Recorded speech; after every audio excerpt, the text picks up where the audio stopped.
இப்போ வந்து America 50% tariff அப்படின்னு சொன்னாங்க. அமெரிக்கா கிட்ட போய் ரெக்வஸ்ட் பண்ணலை, நீங்கள் வந்து இந்த டேரிஃபை ரெடியூஸ் பண்ணுங்கன்னு சொல்லி கேட்கல, எதுவுமே பண்ணல. நேரடியாக போய் சைனா கூட நம்ம பேசுகிறோம். ஷாங்காய் ஒத்துழைப்பு மாநாட்டில் ரஷ்யாவை கூப்பிட்டு பேசுகிறோம். அதில் என்ன ஒரு பியூட்டிஃபுல்லான ஒரு விஷயம் அப்படின்னு சொன்னால், சைனாவோடு எக்ஸ்போர்ட் இம்போர்ட்டை நியூட்ரலைஸ் பண்ணக்கூடிய ஒரு பேச்சுவார்த்தையை நம்ம நடத்தியிருக்கோம். ஏற்றுமதி இறக்குமதி ரெண்டுமே நியூட்ரலாக இருக்கணும். அதாவது 100 கோடிக்கு அங்கேருந்து இறக்குமதி நடக்குதுன்னா 100 கோடிக்கு ஏற்றுமதி நடக்க வேண்டும் என்கிற ஒரு விஷயத்தை நம்ம பேசியிருக்கோம். சீனா அதுக்கு ஒத்துக்கொண்டிருக்கிறது. இப்போது அமெரிக்கா இறங்கி வந்துருச்சு, உங்களுக்கு தெரியும். ஆனால் அமெரிக்கா இறங்கி வராமல் இருந்திருந்தால் கூட நமக்கு என்ன லாஸ் அங்கே ஏற்பட்டிருக்குமோ, என்ன இழப்பு ஏற்பட்டிருக்குமோ, அதை விட 100 மடங்கு இந்த சைனாவினுடைய ஏற்றுமதி இறக்குமதி சமன்படுத்துதல் மூலமாக நம்ம அடைய போகிறோம். இந்த மாதிரியான விஷயங்களால தான் ட்ரம்ப் இறங்கி வந்திருக்கார். இப்போ வந்து நம்ம போய் பேசலை, நம்ம போய் கெஞ்சலை, நம்ம எதுவுமே பண்ணல. இன்றைக்கு அமெரிக்க தேசம் இந்திய தேசத்திடம் கெஞ்சி கொண்டிருக்கிறது. இந்திய தேசத்தினுடைய ஆதரவு எங்களுக்கு வேண்டும் என்று சொல்லி கொண்டிருக்கிறது. இப்போ சைனாவோட நம்ம ஏற்றுமதி சமன்படுத்தணும் அப்படின்னு சொன்னா, இங்க இருக்கிற முக்கியமா இங்க பின்னாடி இருக்கிற இளைஞர்கள் உங்களை மாதிரி ஸ்டார்ட் அப்னால மட்டும்தான் அது சாத்தியம். சுதேசி என்ற தத்துவம், ஏன்னா நம்ம தமிழ்நாட்டு மண்ணிலிருந்து பேசிகிட்டு இருக்கோம். சுதேசின்ற தத்துவம் வெள்ளக்காரன் பீரியடில் சுதேசி தத்துவம் அங்கொன்றும் இங்கொன்றுமாக பேசப்பட்டு கொண்டிருந்த காலத்தில் சுதேசி தத்துவத்தினுடைய உச்சமாக எது இருக்க முடியுமோ அந்த உச்சத்தை தொட்டவர் நம்முடைய தமிழ்நாட்டு வ.உ. சிதம்பரம் பிள்ளை அவர்கள். கப்பல் வாங்கி வெள்ளக்காரனுக்கு எதிராக விடணும் அப்படிங்கிற ஒரு சிந்தனை எல்லாம் இந்திய தேசத்தில் எங்கேயுமே அப்படி ஒரு யோசனை கூட வராத நேரத்தில் ஒரு கப்பலை வாங்கி வெள்ளக்காரனுக்கு எதிராக விட்டார். இந்த சுதேசி தத்துவத்தினுடைய முன்னோடி இந்த தமிழ் மண்.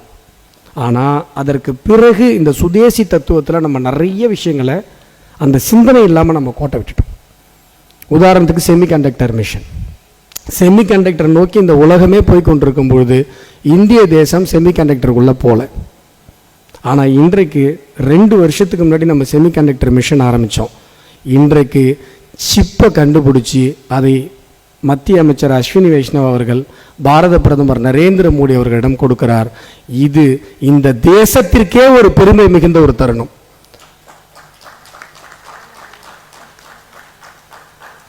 செமிகண்டக்டர்ல சீனா பெரிய ஆளா இருக்கலாம், கொரியா பெரிய ஆளா இருக்கலாம், ஆனா எந்த தேசமும் ஆரம்பிச்சு 2 வருஷத்துல அந்த இண்டஸ்ட்ரியோடைய பீக்க தொட்டதா சரித்திரமே இல்லை.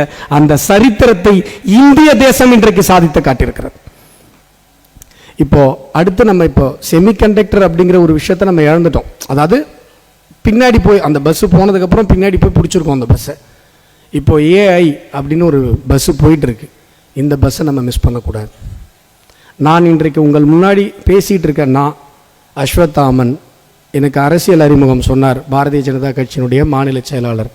இந்தியாவில் தயாரிக்கப்படுகிற முதல் இண்டிஜீனியஸ் LLM ப்ராஜெக்ட் தமிழ் ஏஐயோடைய ஃபவுண்டர் நான்.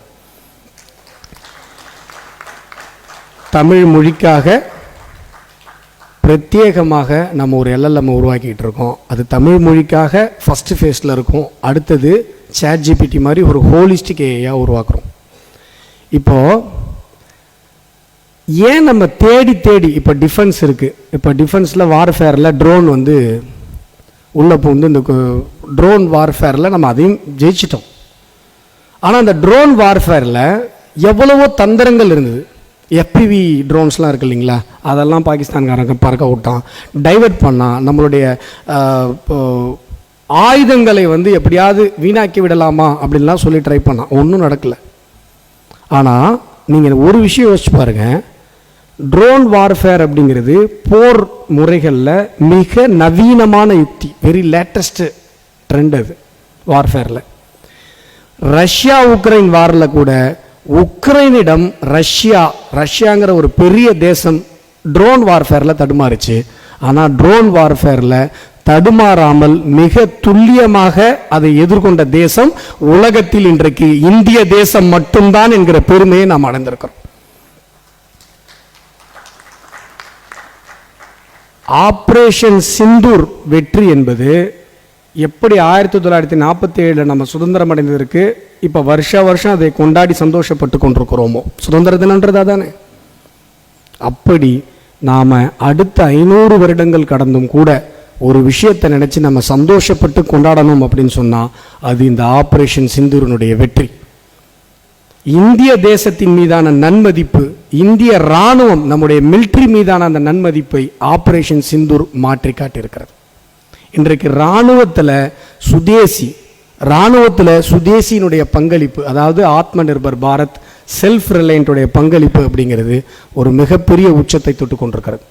நம்முடைய இளைஞர்கள் 4 பேர் சேர்ந்து ஸ்டார்ட் அப் ஆரம்பித்து ட்ரோனை மிலிட்ரிக்கு ஸ்பான்சர் பண்ணுறாங்க, மிலிட்ரிக்கு தயாரித்து கொடுக்குறாங்க. இதெல்லாம் இந்திய தேசத்தில் ஒரு மிகப்பெரிய ஒரு வளர்ச்சியாக இருந்து கொண்டுட்டுருக்கு. நான் ஒரு விஷயம் மட்டும் சொல்கிறேன், அதை சொல்லி என்னுடைய உரையை முடிக்கிறேன். செல்ஃப் ரிலையன்ட், ஆத்ம நிர்பர், சுதேசி அப்படிங்கிறது ஏதோ பொருளாதாரம் சார்ந்த தத்துவம்னு நினச்சிடாதீங்க. The thought of self-reliant is not merely related to economics. It's a strong feeling. It should be in every mind of Indian, every soul of Indian. அது வெறும் பொருளாதாரம் சார்ந்த தத்துவம் இல்லை. சுதேசி அப்படிங்கிறது, செல்ஃப் ரிலையன்ட் அப்படிங்கிறது, ஆத்ம நிர்பர் அப்படிங்கிறது ஏதோ பொருளாதாரம் சார்ந்து, எக்கனாமிக்ஸ் சார்ந்து யோசிக்கிற தத்துவம் தயவு செஞ்சு நினைக்காதீங்க. செல்ஃப் ரிலையன்ட் அப்படிங்கிறது நம்முடைய ஆன்மாவில் கலந்திருக்க வேண்டிய ஒரு தத்துவம், நம்முடைய லைஃப் ஸ்டைலில் கலந்திருக்க வேண்டிய ஒரு தத்துவம். நீங்கள் ஒரு கார் வாங்கணும்னு நினைக்கிறீங்க, அதில் ஒரு ப்ரையாரிட்டி வைக்கிறீங்க.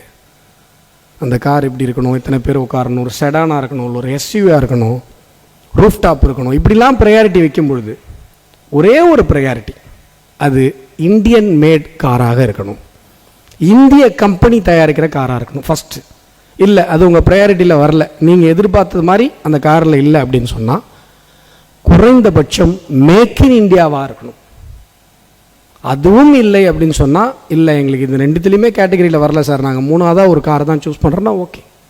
ஆனால் அந்த தேர்வில், அந்த எண்ணத்தில் நமக்கு சுதேசி என்கிற ஒரு கான்செப்ட் இருந்துக்கிட்டே இருக்கணும். அந்த சுதேசி என்கிற தத்துவம் சார்ந்த எண்ணத்தை நம்ம நாடு முழுவதும் சின்ன சின்ன குழந்தைகள் முதற்கொண்டு நாம் விதைத்து கொண்டே இருக்க வேண்டும். குறைந்தபட்சம் நம்ம வாங்குகிற பேஸ்ட்லேருந்து, நம்ம வாங்குகிற சோப்புலேருந்து, நம்ம வாங்குகிற எந்த ஒரு பொருளையுமே இது இந்திய தயாரிப்பா, இந்தியன் ப்ராடக்டான்னு பார்த்து வாங்குகிற ஒரு தன்மையை நாம் வளர்த்து கொள்ள வேண்டும்.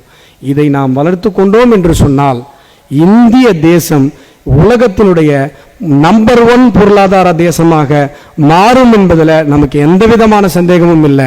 ஏன் அப்படின்னு சொன்னால், உலகத்தில் 6இல் 1 பங்கு நுகர்வோர், கன்சியூமர்ஸ், 6இல்